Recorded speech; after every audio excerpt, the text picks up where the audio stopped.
किसी बात को जाने देना या लेट गो करना सुनने में कितना सीधा साधा लगता है ना? हाँ, बहुत आसान।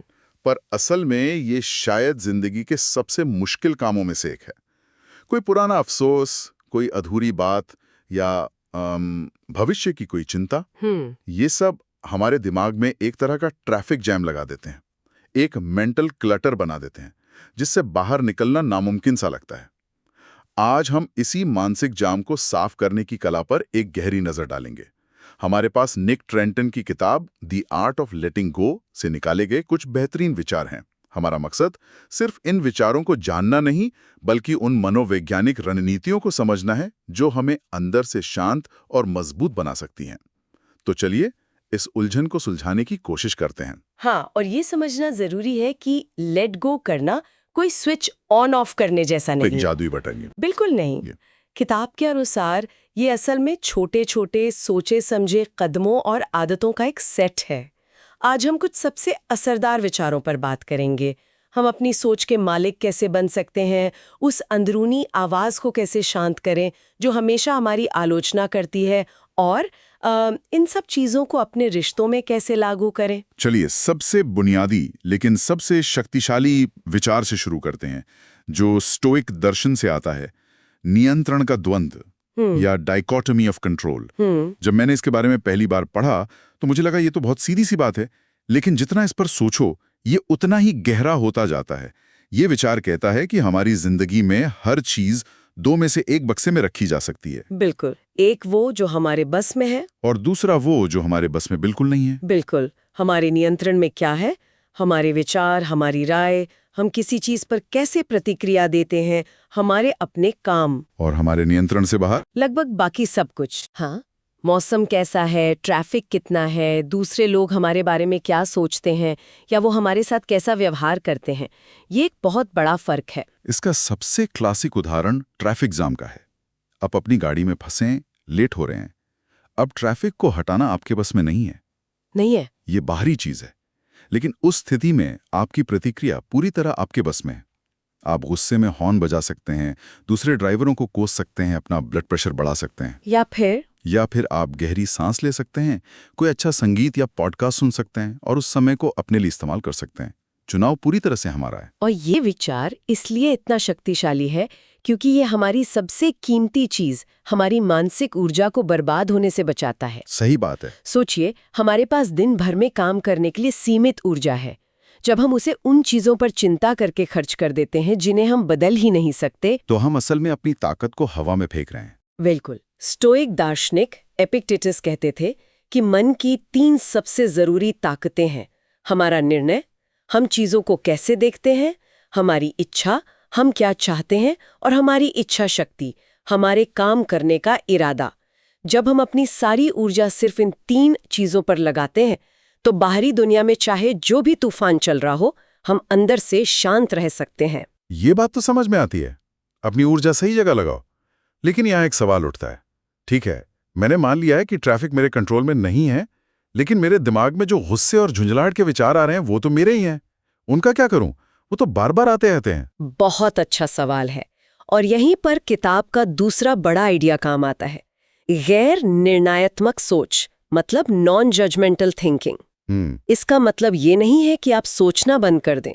इसका मतलब है कि आप अपने विचारों और भावनाओं के जज बनना बंद कर दें। जज बनना बंद कर दें? हाँ, उन्हें बस एक दर्शक की तरह देखें, बिना उन्हें अच्छा या बुरा, सही या गलत का ठप्पा लगाएं। जैसे वो हवाई जहाज में रोते हुए बच्चे वाला उदाहरण।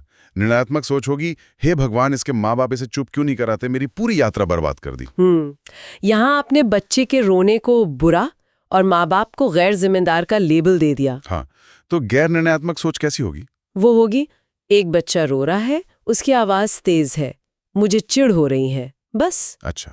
यहाँ आप सिर्फ तथ्यों को और अपनी भावना को स्वीकार कर रही हैं, उस पर कोई नैतिक फैसला नहीं सुना रही हैं। कोई जजमेंट नहीं। कोई जजमेंट नहीं। और यहाँ पर मनोविज्ञान का एक दिलचस्प पहलू सामने आता है। जब हम अपनी ही भावना को जज करते हैं, जैसे मुझे चिढ़ क्यों हो रही है, मुझे इतना अधीर नहीं होना चाहिए, तो हम दुख की एक और परत चढ़ा देते हैं। सही बात है। पहले आप बच्चे के रोने से परेशान थे, अब आप खुद से भी परेशान हैं। हाँ, ये तो होता है। गैर निर्णयात्मक सोच इस दूसरे चक्र को तोड़ देती है। भावना आती है, आप उसे देखते हैं और क्योंकि आप उससे लड़ नहीं रहे होते, वो स्वाभाविक रूप से चली जाती है। लेकिन यहाँ एक संतुलन जरूरी है। इसका मतलब ये नहीं है कि हम सही गलत का फर्क करना छोड़ दें। हाँ, जरूरी फैसले तो लेने ही हैं। बिल्कुल, जब कोई जरूरी फैसला लेना हो तब तो आलोचनात्मक सोच जरूरी है। ये तकनीक खास तौर पर हमारी अंदरूनी भावनात्मक दुनिया को संभालने के लिए है। अंदरूनी दुनिया की बात चली है तो हम सबके दिमाग में वो एक किराएदार बैठा है जो किराया भी नहीं देता और 24 घंटे हमारी बुराई करता रहता है। हाँ हाँ हाँ, बिल्कुल। तुम ये ठीक से नहीं कर सकते, तुमने फिर सब गड़बड़ कर दिया, तुम कभी कामयाब नहीं होगे। किताब में इसे आंतरिक आलोचक या इनर क्रिटिक कहा गया है। मुझे ये हिस्सा बहुत असरदार लगा क्योंकि ये आवाज अक्सर हमें अपनी ही लगती है। हाँ। हमें लगता है कि ये हमें बेहतर बनाने की कोशिश कर रही है, पर असल में ये हमारा आत्मविश्वास खा रही होती है। हाँ, और ये बहुत चालाक होती है। ये खुद को तर्क या प्रेरणा के भेस में छिपाती है, लेकिन ये प्रेरणा नहीं, ये शर्म और डर पैदा करती है। तो इससे निपटे कैसे? इससे निपटने के लिए किताब एक 3 तरफा रणनीति बताती है: ज्ञान, शक्ति और प्रेम। ज्ञान, शक्ति और प्रेम। ज्ञान का मतलब है ये समझना और खुद को याद दिलाना कि ये आवाज आप नहीं है, ये बस एक विचार है जिसे आसमान में बादल आते जाते हैं। शक्ति का मतलब है अपने आत्मसम्मान को मजबूत करना। जब वो आलोचक कहे कि आप नाकाबिल हैं, तो आप जानबूझकर अपनी पिछली सफलताओं, अपनी ताकतों को याद करें। उसे सबूत दें कि वो गलत है। हाँ, उसे सबूत दें। और तीसरा है प्रेम, यानी आत्मकरुणा, सेल्फ कंपैशन। ये शायद सबसे मुश्किल है। बहुत मुश्किल। हम दूसरों की गलतियों पर तो बड़ी आसानी से कह देते हैं, कोई बात नहीं, हो जाता है, लेकिन खुद को माफ नहीं कर पाते। खुद के साथ वैसा ही व्यवहार करना जैसा हम किसी अच्छे दोस्त के साथ करते हैं जब वो मुश्किल में हो, ये एक बहुत बड़ा बदलाव ला सकता है। जिसे हम पूर्णतावाद कहते हैं, परफेक्शनिज्म। सब कुछ या कुछ नहीं वाली सोच। हाँ, वही। अगर 100% सही नहीं हुआ तो मतलब सब बेकार है, जीरो है। ये एक बहुत ही थका देने वाला रास्ता है, क्योंकि 100% तो लगभग कभी कुछ नहीं होता। तो किताब इसका एक बहुत ही अच्छा विकल्प देती है, उत्कृष्टतावाद, एक्सीलेंटिज्म। मुझे ये शब्द बहुत पसंद आया। हाँ, ये बहुत शक्तिशाली शब्द है। इन दोनों में फर्क क्या है? एक पूर्णतावादी का लक्ष्य होता है त्रुटिहीन होना, मतलब फ्लॉलेस। एक उत्कृष्टतावादी का लक्ष्य होता है अपना सर्वश्रेष्ठ प्रयास करना, डूइंग योर बेस्ट। पूर्णतावादी गलतियों से डरता है, उत्कृष्टतावादी गलतियों को सीखने का एक हिस्सा मानता है। वो कहता है ठीक है, यहाँ गड़बड़ हुई, अगली बार इसे कैसे बेहतर कर सकते हैं। बिल्कुल, ये मानसिकता में एक जमीन आसमान का बदलाव है। रिसर्च हमें बताती है कि पूर्णतावाद का सीधा संबंध चिंता, अवसाद और बर्नआउट से है, क्योंकि इसका लक्ष्य ही अवास्तविक है। हाँ, आप हमेशा हारने के लिए ही खेल रहे हैं। वहीं उत्कृष्टतावाद लचीलापन, मतलब रेजिलियंस और विकास की मानसिकता, ग्रोथ माइंडसेट को बढ़ावा देता है। ये सफर का जश्न मनाता है, सिर्फ मंजिल का नहीं। ये आपको प्रयोग करने और जोखिम उठाने की आजादी देता है, क्योंकि आप असफलता से डरते नहीं हैं। सही। ठीक है, तो अपने अंदर के आलोचक को संभालना और पूर्णतावाद से उत्कृष्टता की ओर बढ़ना, ये तो हो गई हमारी अंदरूनी दुनिया की सफाई। लेकिन क्या होता है जब गंदगी बाहर से आ रही हो? हाँ बिल्कुल, मतलब उन लोगों से कैसे निपटें जो हमारी मानसिक शांति को भंग करते हैं। किताब में एक पूरा अध्याय विषाक्त लोगों या टॉक्सिक पीपल से मुक्त होने पर है। हाँ, और ये एक बहुत ही जरूरी विषय है। ये वो लोग हो सकते हैं जो लगातार आपकी आलोचना करते हैं, आपको छोटा महसूस कराते हैं, या हमेशा पीड़ित बने रहते हैं और आपकी सारी ऊर्जा खींच लेते हैं। किताब कहती है कि ऐसे रिश्तों से खुद को दूर करना स्वार्थ नहीं, बल्कि आत्मसंरक्षण है, सेल्फ प्रिजर्वेशन। और इसका सबसे कारगर तरीका है सीमाएं निर्धारित करना, बाउंड्री सेट करना। लेकिन ये खासकर जब बात परिवार या करीबी दोस्तों की हो तो बहुत स्वार्थी महसूस हो सकता है ना? हाँ बिल्कुल। हमें लगता है कि हम उन्हें चोट पहुंचा रहे हैं। किताब इस दुविधा के बारे में क्या कहती है? किताब इस बात पर बहुत जोर देती है कि सीमाएं दूसरों को सजा देने के लिए नहीं होती, बल्कि खुद को बचाने के लिए होती हैं। हाँ, और सीमा तय करते समय आपको लंबी चौड़ी सफाई देने की बिल्कुल जरूरत नहीं है। अच्छा। बिल्कुल नहीं। एक सरल, स्पष्ट और दृढ़ बयान काफी है, जैसे मैं इस विषय पर और बात नहीं करना चाहता, या मुझे अपने मानसिक स्वास्थ्य के लिए इस रिश्ते से कुछ दूरी की जरूरत है। ज्यादा सफाई देने से क्या होता है? ज्यादा सफाई देने से आप सामने वाले को बहस करने, आपको दोषी महसूस कराने या आपकी सीमाओं को तोड़ने का मौका दे देते हैं। आपकी सीमाएं आपकी अपनी हैं, उन्हें किसी और की मंजूरी की जरूरत नहीं है। और अब आते हैं आखिरी और शायद सबसे चुनौतीपूर्ण हिस्से पर, क्षमा, फॉरगिवनेस। ये एक ऐसा शब्द है जिसके बहुत से गलत मतलब निकाले जाते हैं।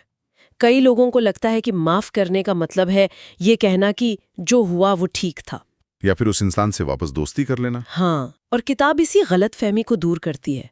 क्षमा को एक बेहद व्यक्तिगत कार्य के रूप में देखा गया है। इसका उस दूसरे व्यक्ति से कोई लेना देना नहीं है। वो शायद कभी माफी ना मांगे, या उन्हें पता भी ना हो। बिल्कुल, उन्हें शायद पता भी ना हो कि उन्होंने आपको कितनी चोट पहुंचाई है। क्षमा आपके लिए है। किताब में एक बहुत अच्छा रूपक है। नाराजगी और द्वेष को पकड़े रहना वैसा ही है जैसे आप एक जलता हुआ कोयला हाथ में पकड़कर दूसरे पर फेंकने का इंतजार कर रहे हों। चोट किसे पहुंच रही है? आपको। क्षमा उस जलते हुए कोयले को नीचे रखने का काम है।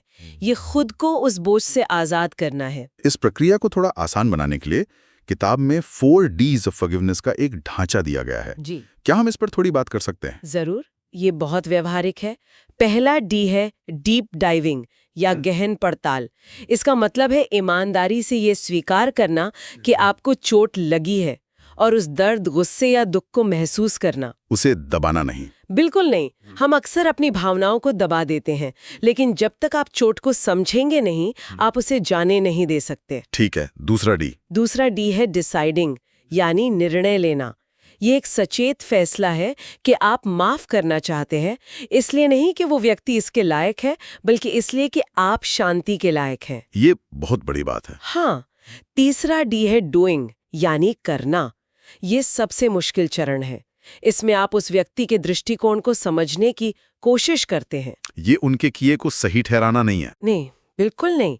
ये बस ये समझना है कि शायद वो अपनी असुरक्षा, डर या अज्ञानता की वजह से ऐसा कर रहे थे। इससे थोड़ी सहानुभूति पैदा होती है और गुस्से की पकड़ ढीली पड़ती है। और आखिरी डी? आखिरी डी है डीपनिंग, गहरा करना। इसमें आप इस पूरे अनुभव से मिली सीख को समझते हैं। आपने अपने बारे में क्या सीखा, आप इस अनुभव से कैसे मजबूत हुए। ये आपको उस कहानी का शिकार बने रहने के बजाय उससे आगे बढ़ने में मदद करता है। तो अगर हम आज की इस पूरी बातचीत को समेटें तो सार ये है कि लेट गो करना कोई निष्क्रिय काम नहीं है, बल्कि एक बहुत ही सक्रिय और सचेत प्रक्रिया है। इसकी शुरुआत ये समझने से होती है कि क्या हमारे नियंत्रण में है और क्या नहीं, ताकि हम अपनी ऊर्जा सही जगह लगा सकें। फिर अपने विचारों और भावनाओं के जज बने बिना उन्हें देखना सीखना। बिल्कुल। अपने अंदर के आलोचक की आवाज को पहचानना और पूर्णतावाद के जाल से निकलकर उत्कृष्टता को अपनाना, और फिर इन्हीं सिद्धांतों को अपनी बाहरी दुनिया में लागू करना, स्वस्थ सीमाएं बनाकर और क्षमा को खुद को आजाद करने के एक उपकरण के रूप में इस्तेमाल करके। बिल्कुल सही कहा। ये एक मंजिल नहीं बल्कि रोज की एक प्रैक्टिस है। और अंत में श्रोताओं के सोचने के लिए एक बात छोड़ना चाहूंगी। जरूर। हमने जिन भी तकनीकों की बात की वो ज्यादातर व्यक्तिगत स्तर पर काम करती हैं, हमारे अपने मन को शांत करने के लिए। लेकिन जरा सोचिए, अगर हम इन विचारों का अभ्यास सामूहिक रूप से करें तो क्या होगा? मतलब परिवारों में या काम की जगह पर? हाँ, अगर एक परिवार में लोग एक दूसरे को जज किए बिना सुने, अगर एक ऑफिस में लोग गलतियों को सीखने का अवसर समझें, जब हम लेट गो करने की कला को अपने रिश्तों और समुदायों में लाते हैं, तो क्या हम सिर्फ व्यक्तिगत शांति ही नहीं, बल्कि एक ज्यादा दयालु और समझदार समाज की नींव नहीं रख रहे होते? इस पर सोचना दिलचस्प होगा।